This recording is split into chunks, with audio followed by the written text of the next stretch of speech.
السلام علیکم ورحمۃ اللہ وبرکاتہ۔ نحمده ونصلی علی رسولہ الکریم، اما بعد فاعوذ باللہ من الشیطان الرجیم، بسم اللہ الرحمن الرحیم۔ الحمد للہ الجواد الکریم باسط النعم علی العباد وإلیہ المرجع والمعاد، نحمده علی نعمہ العظیمہ ونشکرہ علی آلائہ الجسیمہ، لا نحصی نعم اللہ تعالی علینا ولا نحیط بألطافہ فینا۔ ہر قسم کی تعریف اللہ کے لیے ہے جو سخی ہے اور کرم کرنے والا ہے، وہ بندوں پر نعمتوں کو پھیلانے والا ہے، اسی کی طرف واپسی اور لوٹ کر جانا ہے۔ ہم اس کی عظیم نعمتوں پر اس کی حمد کرتے ہیں اور اس کے بھاری احسانات پر اس کا شکر ادا کرتے ہیں۔ اللہ تعالیٰ کی جو ہم پر نعمتیں ہیں ہم ان کو شمار نہیں کر سکتے، اور ہم پر جو اس کی مہربانیاں ہیں ہم ان کا احاطہ نہیں کر سکتے۔ ہم پڑھ رہے ہیں کتاب المختصر اخلاق حملۃ القرآن للامام محمد بن الحسین الآجری کی، جن کی وفات 360 ہجری میں ہوئی۔ اس کتاب کا اختصار ڈاکٹر خالد بن عثمان ابسط نے کیا ہے اور اسے دار ابن الجوزی نے پرنٹ کیا ہے۔ یہ کتاب دراصل کتاب اخلاق و حملۃ القرآن کی مختصر ہے۔ اس مختصر کتاب میں اصل کتاب میں سے کچھ چیزوں کو حذف کیا گیا ہے۔ احادیث اور آثار کا صرف متن لکھا گیا ہے، پوری سند ذکر نہیں کی گئی سہولت کے لیے۔ اسی طرح ضعیف احادیث اور اقوال کو نکال دیا گیا ہے۔ پھر یہ کہ جہاں تکرار تھی ان عبارات کو بھی حذف کر دیا گیا ہے۔ تکرار کا مطلب ریپیٹیشن۔ باقی متن جو ہے وہ دونوں کتابوں میں ایک جیسا ہے، یعنی اصل کتاب میں اور مختصر کتاب میں۔ تو آئیے ہم کتاب کا مقدمہ شروع کرتے ہیں، کتاب کا آغاز کرتے ہیں۔ Page number 11۔ بسم اللہ الرحمن الرحیم۔ قال ابو بکر محمد بن الحسین بن عبد اللہ الآجری رحمہ اللہ۔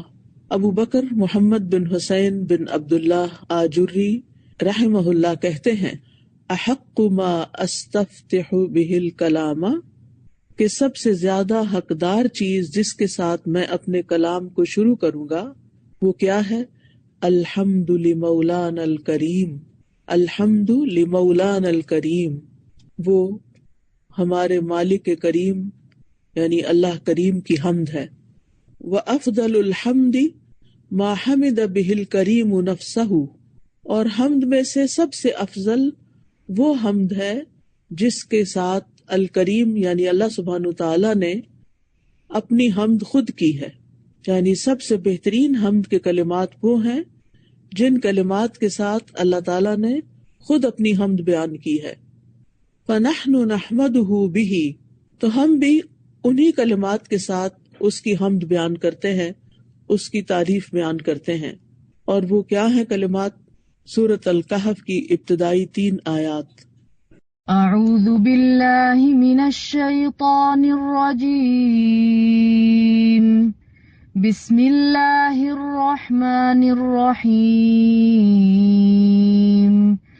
الحمد للہ الذی انزل علی عبده الکتاب ولم یجعل له عوجا قیما لینذر بأسا شدیدا من لدنہ ويبشر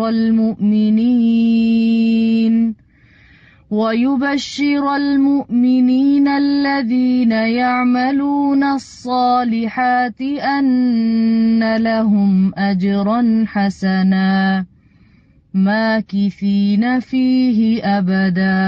سب تعریف اللہ ہی کے لیے ہے جس نے اپنے بندے محمد صلی اللہ علیہ وسلم پر کتاب نازل کی اور اس میں کوئی ٹیڑھ نہیں رکھی، بالکل سیدھی کتاب، تاکہ وہ اس کی طرف سے سخت عذاب سے خبردار کرے اور ان مومنوں کو خوشخبری دے جو نیک عمل کرتے ہیں کہ ان کے لیے اچھا بدلہ ہے، وہ اس میں ہمیشہ ہمیشہ رہنے والے ہیں۔ اور اللہ تعالیٰ کا فرمان ہے، الحمد للہ الذی لہ ما فی السماوات وما فی الارض ولہ الحمد فی الآخرہ وهو الحکیم الخبیر۔ يعلم ما يلج في الأرض وما يخرج منها وما ينزل من السماء وما يعرج فيها وهو الرحيم الغفور۔ سب تعریف اس اللہ کے لیے ہے جس کی ملکیت میں وہ سب کچھ ہے جو آسمانوں اور زمین میں ہے، اور آخرت میں بھی سب تعریف اسی کے لیے ہے، اور وہ خوب حکمت والا، خوب باخبر ہے۔ وہ جانتا ہے جو کچھ زمین میں داخل ہوتا ہے اور جو کچھ اس سے نکلتا ہے، اور جو کچھ آسمان سے اترتا ہے اور جو کچھ اس میں چڑھتا ہے، اور وہ نہایت رحم کرنے والا، بہت بخشنے والا ہے۔ تو یہاں پر ہم دیکھتے ہیں کہ مؤلف نے بہت ہی خوبصورت بات کی ہے کہ احق ما استفتح به الکلام الحمد لمولانا الکریم، کہ سب سے زیادہ یعنی حمد اس بات کی حقدار ہے جس کے ساتھ مولانا الکریم یعنی ہمارے آقا، ہمارے رب، ہمارے مالک رب کریم نے اپنی حمد بیان کی ہے۔ یعنی سب سے پہلے تو احق ما استفتح بالکلام، کہ میں کلام کی ابتدا کروں، کتاب کی ابتدا کروں، وہ کیا چیز ہے؟ الحمد لمولانا الکریم وافضل الحمد ما حمد به الکریم نفسہ، اور سب سے بڑھ کر یہ کہ جس کے ساتھ اللہ سبحانہ وتعالیٰ نے اپنی حمد بیان کی ہے انہی الفاظ کے ساتھ حمد بیان کروں۔ فنحن نحمدہ، تو ہم اس کی حمد بیان کرتے ہیں۔ تو یہ ایک بہت ہی یونیک انداز ہے، بہت ہی منفرد انداز ہے، اور ہم دیکھتے ہیں کہ اللہ سبحانہ وتعالیٰ نے قرآن مجید میں کئی صورتیں حمد کے ساتھ شروع کی ہیں، جس میں سب سے پہلی سورت الفاتحہ ہے۔ قرآن مجید کا آغاز ہی اللہ کی حمد و ثنا سے ہوتا ہے، الحمد للہ رب العالمین۔ تو بات یہ ہے کہ ہمیں بھی اللہ تعالیٰ کی حمد ان الفاظ کے ساتھ بیان کرنی چاہیے جن کو اللہ تعالیٰ پسند کرتا ہے۔ الحمد کا معنی کیا ہوتا ہے؟ حمد کہتے ہیں محبت اور تعظیم کے ساتھ، دو لفظ یاد رکھیے گا، محبت اور تعظیم کے ساتھ محمود کا یعنی جس کی حمد کی جا رہی ہے اس کا کامل وصف بیان کرنا، یعنی اس کی پوری صفات کا ذکر کرنا یا اس کی بہترین صفت کا ذکر کرنا۔ تو حمد میں محبت اور تعظیم دونوں ہی ملی ہوئی ہوتی ہیں۔ کبھی انسان اس کی تعریف کرتا ہے جس سے وہ محبت کرتا ہے، اور کبھی اس کی تعریف کرتا ہے جس کی وہ تعظیم کرتا ہے۔ مثلاً آپ اپنے والدین کی تعریف کرتے ہیں کیونکہ آپ کو ان سے محبت ہوتی ہے، یا اپنے بچوں کی تعریف کرتے ہیں کیونکہ آپ کو ان سے محبت ہوتی ہے، اور اپنے استاد کی مثلاً آپ تعریف کرتے ہیں کہ آپ کے دل میں اس کی تعظیم ہوتی ہے۔ لیکن جب انسان اللہ تعالیٰ کی تعریف کرتا ہے اور الحمدللہ کہتا ہے تو اس میں محبت بھی ہوتی ہے اور تعظیم بھی ہوتی ہے۔ تو اللہ سبحانہ وتعالیٰ بندوں کو تعلیم دینے کے لیے اپنی ذات کی تعریف کرتا ہے، یعنی ہمیں سکھانے کے لیے اللہ سبحانہ وتعالیٰ نے حمد سے اپنے کلام کا آغاز کیا ہے۔ اور پھر ہم یہاں پر اب دیکھتے ہیں کہ اللہ سبحانہ وتعالیٰ کی حمد اس لیے بھی کہ اس نے یہاں خاص طور پر یہ جو سورۃ الکہف کی آیت بیان کی گئی ہے، الذی انزل علی عبدہ الکتاب، تو مؤلف بڑی خوبصورتی کے ساتھ حمد کے اس پارٹ کو سب سے پہلے لے کر آئے ہیں جس میں کتاب کا ذکر ہے، یعنی کتاب کی نزول کی وجہ سے اللہ کی حمد۔ اللہ کی حمد تو بہت سی وجوہات کی بنا پر ہے، لیکن خاص طور پر کتاب کی وجہ سے، کیونکہ یہ اس کتاب کے پڑھنے والوں کے اخلاق اس کتاب میں بیان کریں گے، اس لیے اسی مناسبت سے اس کا ذکر کیا گیا ہے۔ یہاں ایک چلتے چلتے اور بات بھی ذکر کرتی جاؤں کہ یہاں پر لفظ حمد آیا ہے، اور حمد کے علاوہ شکر بھی ادا کیا جاتا ہے اللہ تعالیٰ کی تعریف میں۔ تو الحمدللہ کے ساتھ اللہ تعالیٰ کی ثنا کرنا الشکر للہ کہنے سے زیادہ بلیغ، مؤثر اور برتر ہے۔ اس کی وجہ یہ ہے کہ حمد کا دائرہ زیادہ عام اور وسیع ہوتا ہے۔ حمد جو ہے نعمتوں پر بھی کی جاتی ہے اور نعمتوں کے علاوہ اور کاموں پہ بھی کی جاتی ہے۔ جیسے آپ کسی کے اچھے اخلاق کی وجہ سے اس کی تعریف کریں، چاہے اس سے آپ کو کچھ ملے یا نہ ملے، لیکن شکر آپ صرف اس کا ادا کرتے ہیں جس سے آپ کو کوئی بینیفٹ حاصل ہوتا ہے۔ یعنی شکر جو ہے وہ نعمت یا احسان کے بالمقابل ہوتا ہے، جبکہ حمد اس سے وسیع تر چیز ہے۔ اور جب انسان اللہ تعالیٰ کی حمد کرتا ہے تو اس کا شکر بھی ادا کر رہا ہوتا ہے اور اس کی تعریف بھی کر رہا ہوتا ہے۔ تو یہاں پر مؤلف جو ہیں سورۃ الکہف کی اس آیت کے ذریعے اللہ تعالیٰ کی حمد بیان کرتے ہیں، کیونکہ اس کتاب کا موضوع قرآن کے حاملین کے آداب اور ان کے اخلاق کے بارے میں ہے۔ تو مناسب یہی ٹھہرا کہ اللہ کے عظیم احسان اور عظیم فضل کی وجہ سے اس کتاب کو اللہ کی حمد کے ساتھ شروع کیا جائے.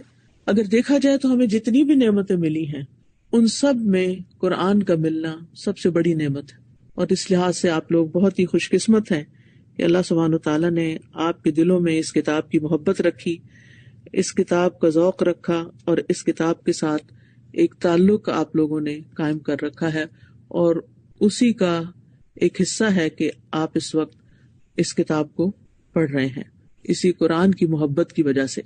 آپ دیکھیے کہ باقی جو نعمتیں ہیں چاہے آسمان پر ہمیں نظر آتی ہیں یا زمین پر یا ان دونوں کے درمیان، چاہے کھانے پینے کی ہیں، استعمال کی ہیں یا انجوائے کرنے کی ہیں، جو بھی ہیں، یہ تو مسلمان اور غیر مسلم سب کے لیے عام ہے. لیکن قرآن کی نعمت جو ہے یہ خاص نعمت ہے جو صرف اللہ کے خاص بندوں کو ملی ہے، اور ان میں سے بھی جو لوگ قرآن کو پڑھیں پڑھائیں اور قرآن کے ساتھ ایک مضبوط تعلق قائم کر لیں، اس کو حفظ کر لیں، اس کی تلاوت کا اہتمام کریں، اس کو دوسروں کو سکھائیں، وہ اس کے خاص بندے ہوتے ہیں. اہل القرآن کیا ہیں؟ اہل اللہ و خاصتہ، اللہ کے خاص بندے ہوتے ہیں. لہٰذا اہل القرآن کو سب سے پہلے اس نعمت کے ملنے پر اللہ تعالیٰ کا شکر ادا کرنا چاہیے کہ الحمد للہ الذی انزل علی عبدہ الکتاب. تو اللہ نے اپنے بندے پر، اور بندے سے مراد یہاں محمد الرسول اللہ صلی اللہ علیہ وسلم جو آخری رسول اور خاتم النبیین ہیں وہ مراد ہے، اور کتاب سے مراد قرآن مجید ہے جو اللہ تعالیٰ کی نازل کردہ کتابوں میں سے آخری اور مکمل کتاب ہے، ہر قسم کے شک و شبہ سے پاک ہے. اللہ تعالیٰ نے خود اس کی حفاظت کا ذمہ لیا ہے، اور یہ کتاب قیامت تک کے لیے تمام مخلوق کی ہدایت، ان کی اصلاح، ان کی فلاح کی باتوں پر مشتمل ہے.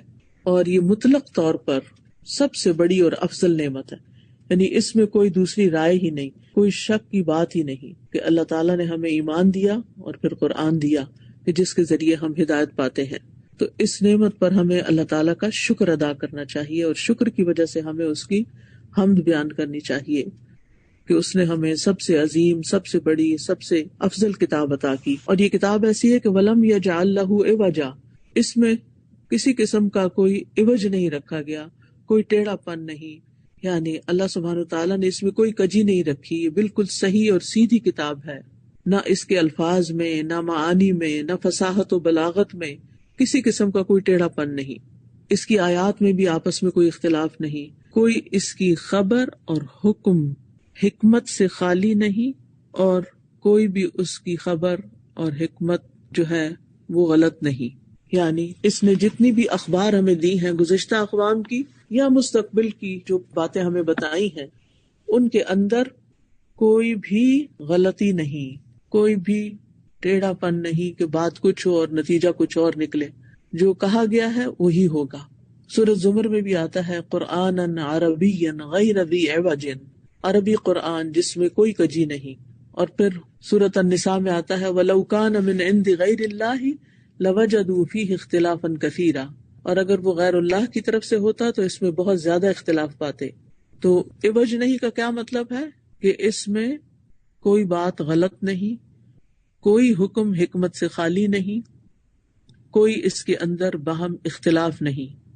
قیماً، پھر اللہ تعالیٰ نے اس کتاب کی ایک اور صفت بیان کی ہے کہ یہ قیم ہے، یعنی درست ہے اور صحیح ہے.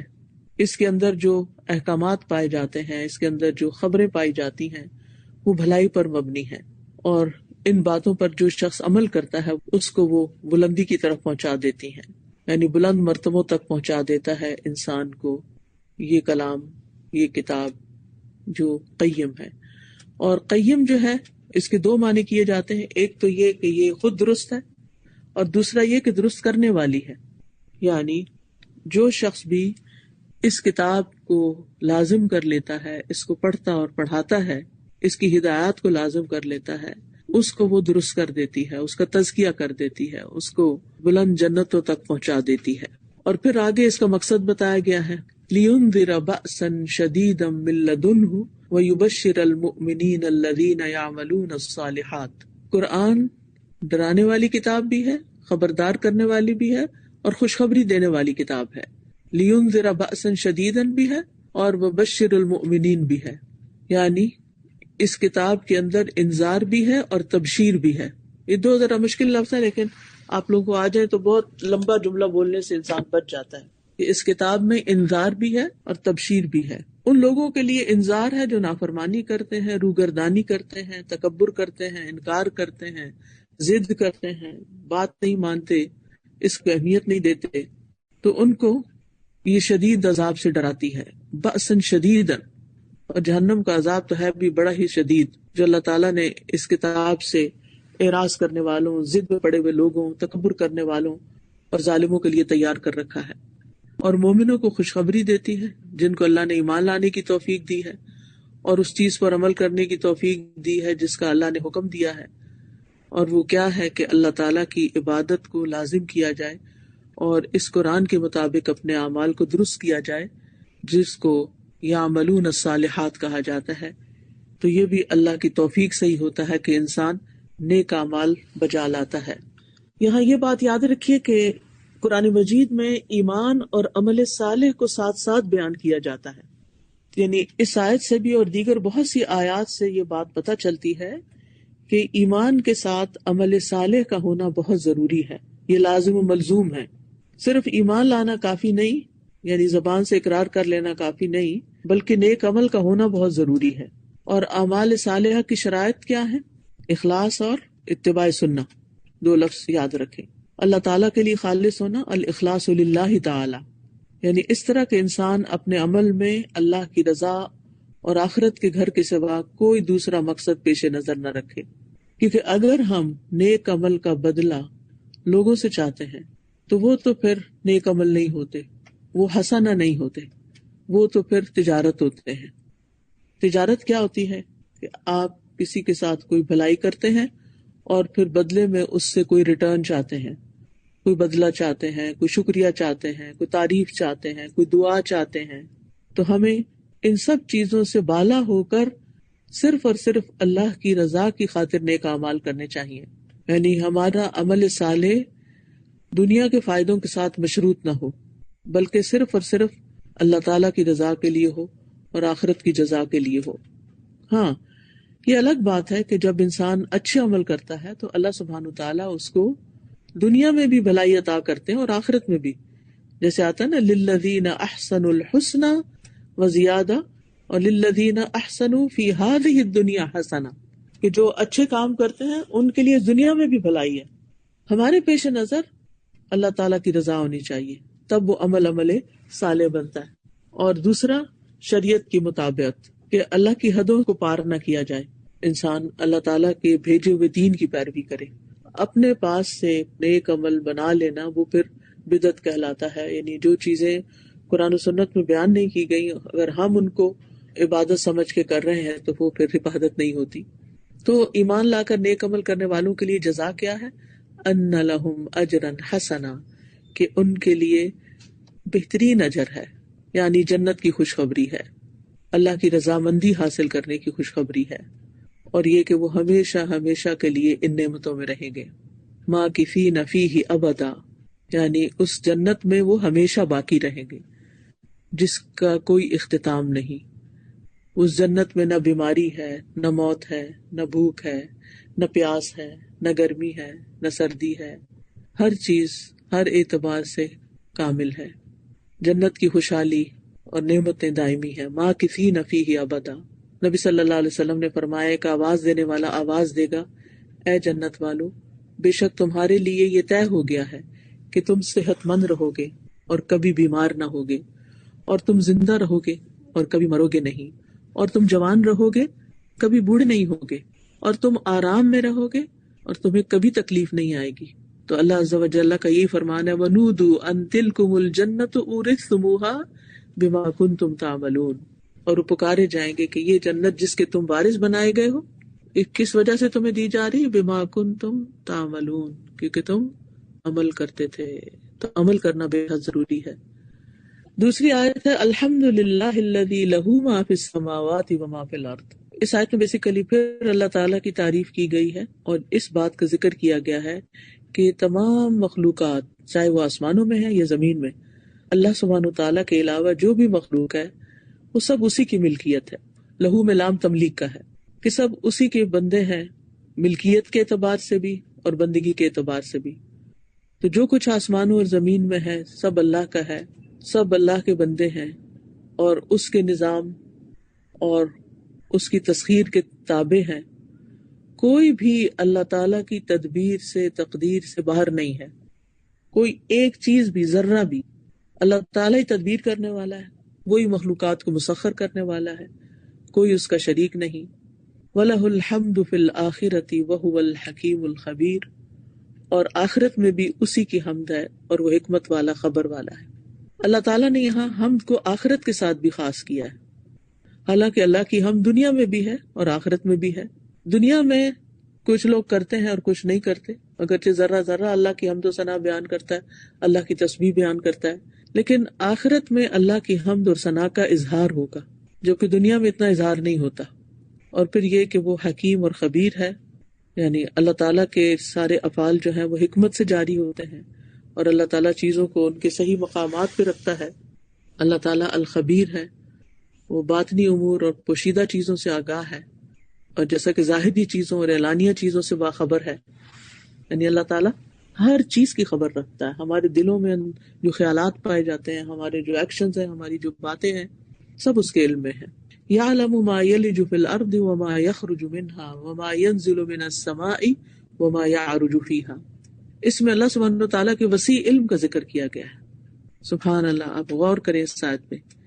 وہ جانتا ہے جو زمین میں داخل ہوتا ہے، وہ جانتا ہے جو زمین سے باہر نکلتا ہے، وہ جانتا ہے جو آسمان سے اترتا ہے، وہ جانتا ہے جو اوپر چڑھتا ہے. سبحان اللہ.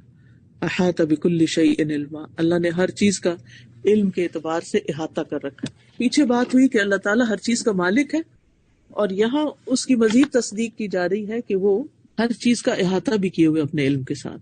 اللہ تعالیٰ اپنی مخلوق میں سے کسی چیز سے بھی غافل نہیں ہے. کون کیا کر رہا ہے وہ ہمہ وقت دیکھ رہا ہے، ان کی نگرانی بھی کر رہا ہے.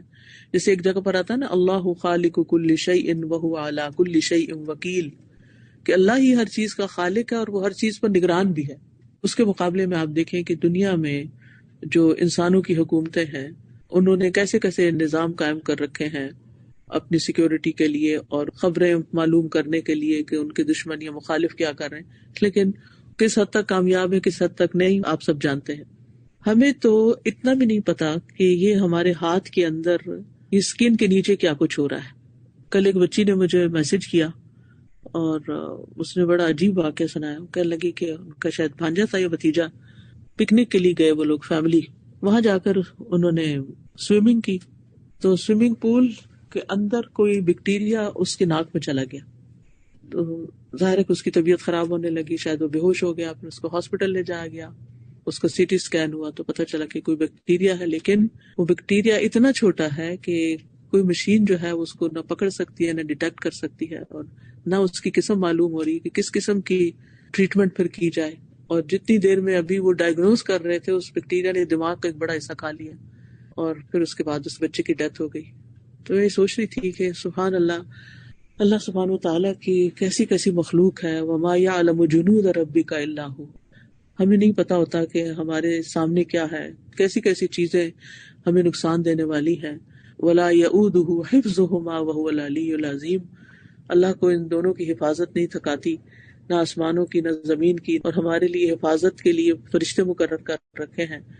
اور صبح شام کے اذکار جو ہیں، میں آپ سب سے یہ کہوں گی کہ ہر حال میں ان کی پابندی کیا کریں، اس میں سستی نہ کیا کریں. سورج نکلنے سے پہلے اور سورج غروب ہونے سے پہلے ان اذکار کی پابندی بے حد ضروری ہے. ہمیں نہیں پتا کون سی بلا کہاں سے آ رہی ہے، اور بعض اوقات ہم سمجھتے ہیں کہ کوئی بہت بڑا ٹکڑا آسمان سے گرے گا تو وہ بلا ہوگی، یا کوئی طوفان یا سیلاب یا زلزلہ آئے گا، لیکن ہم سوچتے بھی نہیں کہ ایک چھوٹا سا بیکٹیریا جو ہے، وہ نمرود کے بارے میں کہتے ہیں کہ مچھر اس کے ناک میں چلا گیا تھا، تو مچھر یا مکھی کسی کو ہلاک کر سکتا ہے، وہ بھی نظر آنے والی چیز ہے. بیکٹیریا کسی کی موت کا باعث بن جائے، کتنی حیرت کی بات ہے نا. اور اللہ تعالیٰ اپنی قدرت کی نشانیاں دکھاتا ہے تاکہ ہم سمجھیں، ہم عبرت پکڑیں اور ہم اللہ کی عظمت کو مانیں. تو زمین میں داخل ہونے والی اور زمین سے نکلنے والی چیزیں جو یہاں پر بتائی گئی ہیں، چاہے وہ نظر آنے والی چیزیں ہیں یا ہمیں نظر نہیں آتی، چاہے زمین میں جانے والے بیج ہوں یا مردے ہوں یا کوئی بھی چیز ہو، اللہ سے کچھ پوشیدہ نہیں. اور زمین سے جو کچھ نکلتا ہے، پھل ہیں، نباتات ہیں، پانی ہے اور دیگر منرلز ہیں، بہت کچھ جواہرات ہیں. پھر پانی کے اندر سے کیا کچھ نکلتا ہے. وَيَعْلَمُ مَا فِي الْبَرِّ وَالْبَحْرِ وَمَا تَسْقُطُ مِن وَرَقَةٍ إِلَّا يَعْلَمُهَا، کوئی پتا گرتا ہے تو اس کو پتا ہے. وَلَا حَبَّةٍ فِي ظُلُمَاتِ الْأَرْضِ وَلَا رَطْبٍ وَلَا يَابِسٍ إِلَّا فِي كِتَابٍ مُبِينٍ. اور پھر یہ کہ زمین کے اندھیروں میں کوئی دانہ نہیں، نہ کوئی تر نہ خشک، مگر ایک کتاب میں لکھا. اور حیرت کی بات یہ بھی ہے نا کہ یہ سب کچھ اللہ کے صرف علم میں نہیں، اس میں سے ایک ایک چیز اللہ کی کتاب میں بھی لکھی ہوئی. خود سوچے وہ کتاب کتنی بڑی ہوگی. اور اسی طرح فرشتے جو آسمان سے اترتے ہیں اور پھر چڑھ کے جاتے ہیں، پھر پاکیزہ کلمات جو بلند ہوتے ہیں، یہ ساری چیزیں بھی اللہ کے علم میں ہے. بارش جو آسمان سے اترتی ہے اس کے ایک ایک قطرے کو، اور برف جو پڑتی ہے اس کا ایک ایک فلیک جو ہے وہ اللہ سبحانہ تعالیٰ کے علم میں ہے. ملائکہ اترتے ہیں جب وحی لے کر آتے تھے، جبریل علیہ السلام وہ آتے تھے زمین پر. لیلۃ القدر میں فرشتے اترتے ہیں. تنزل الملائکۃ والروح فیہا بإذن ربہم من کل امر، تو ہر امر لے کر اترتے ہیں. پھر آسمان سے رزق اترتا ہے. وَيُنَزِّلُ لَكُم مِّنَ السَّمَاءِ رِزْقًا، وہ تمہارے لیے آسمان سے رزق اتارتا ہے. پھر فیصلے اترتے ہیں. يُدَبِّرُ الْأَمْرَ مِنَ السَّمَاءِ إِلَى الْأَرْضِ ثُمَّ يَعْرُجُ إِلَيْهِ فِي يَوْمٍ كَانَ مِقْدَارُهُ أَلْفَ سَنَةٍ مِّمَّا تَعُدُّونَ. تو ابو ہریرہ رضی اللہ عنہ کہتے ہیں کہ آپ صلی اللہ علیہ وسلم نے فرمایا، جب اللہ آسمان پر کسی کام کا فیصلہ کرتے ہیں تو فرشتے اللہ کی بات کو سن کر عاجزی کرتے ہوئے اپنے پروں کو مارتے ہیں، گویا کہ پتھر پہ زنجیر لگی ہو، یعنی پتھر پہ جیسے کوئی زنجیر ماری جا رہی ہو. اسی طرح فرشتے جو آسمان پہ چڑھتے ہیں، اس کے بارے میں ابو ہریرہ رضی اللہ عنہ کہتے ہیں کہ رسول اللہ صلی اللہ علیہ وسلم نے فرمایا، اللہ کے کچھ فرشتے ایسے ہیں جو زمین پر باری باری آتے ہیں، معقبات. ان میں سے کچھ فرشتے رات کے ہیں اور کچھ فرشتے دن کے ہیں. یہ فرشتے نماز فجر اور نماز عصر کے وقت اکٹھے ہوتے ہیں. پھر جو فرشتے تمہارے درمیان رہ چکے ہوتے ہیں وہ آسمانوں پہ چڑھ جاتے ہیں. اللہ تعالیٰ باوجود یہ کہ ہر چیز کو جانتا ہے، ان سے پوچھتا ہے کہ تم نے میرے بندوں کو کس حال میں چھوڑا. وہ کہتے ہیں جس وقت ہم ان سے جدا ہوئے تب بھی وہ نماز پڑھ رہے تھے، اور جب ان کے پاس گئے تب بھی وہ پڑھ رہے تھے. تو یہ فرشتوں کی گواہی ہے ان لوگوں کے لیے جو فجر اور عصر کی نماز میں غفلت نہیں برتتے، اور جو نہیں پڑھ رہے ہوں گے تو وہ ان کے بارے میں سوچیں کیا کہتے ہوں گے. پھر پاکیزہ کلمات اللہ کی طرف اٹھتے ہیں. الیہ یصعد الکلم الطیب والعمل الصالح یرفعہ، پاکیزہ کلمات اس کی طرف چڑھتے ہیں اور عمل صالح انہیں اوپر اٹھاتا ہے. یہ بھی ہم سب کو اچھی طرح بات یاد رکھنی چاہیے کہ خالی باتیں فائدہ نہیں دیتی جب تک کہ انسان نیک عمل ساتھ نہیں کرتا. یعنی واک دا ٹاک، جو کہتے ہو وہ کر کے بھی دکھاؤ. پھر اسی طرح حدیث میں بھی آتا ہے کہ اللہ تعالیٰ کی طرف رات کا عمل دن کے عمل سے پہلے اور دن کا عمل رات کے عمل سے پہلے بلند کیا جاتا ہے. پھر ہر پیر اور جمعرات کو اعمال پیش کیے جاتے ہیں. وَهُوَ الرَّحِيمُ الْغَفُورُ، اور وہ رحیم اور غفور ہے. آیات کے اختتام میں یہ دو صفات لائی گئی ہیں، ان دو ناموں کے ساتھ آیت کو مکمل کیا گیا، اور ان دونوں میں اللہ تعالیٰ کی رحمت اور بخشش کا ثبوت ہے. اور یہ اللہ تعالیٰ کی صفات میں سے ہے کہ اللہ تعالیٰ تمام گناہوں کو معاف کرنے والا ہے اور بہت ہی مہربان رب ہے. لہٰذا ہمیں اس کی طرف متوجہ ہونا چاہیے اور اس کی مہربانیوں سے فائدہ اٹھانا چاہیے، اس کو ناراض نہیں کرنا چاہیے. تو اللہ تعالیٰ سے دعا ہے کہ اللہ ہمیں عمل کی توفیق دے. بارک اللہ فیکم وآخر دعوانا ان الحمد للہ رب العالمین. سبحانک اللہم وبحمدک، اشہد ان لا الہ الا انت، استغفرک واتوب الیک. السلام علیکم ورحمۃ اللہ وبرکاتہ.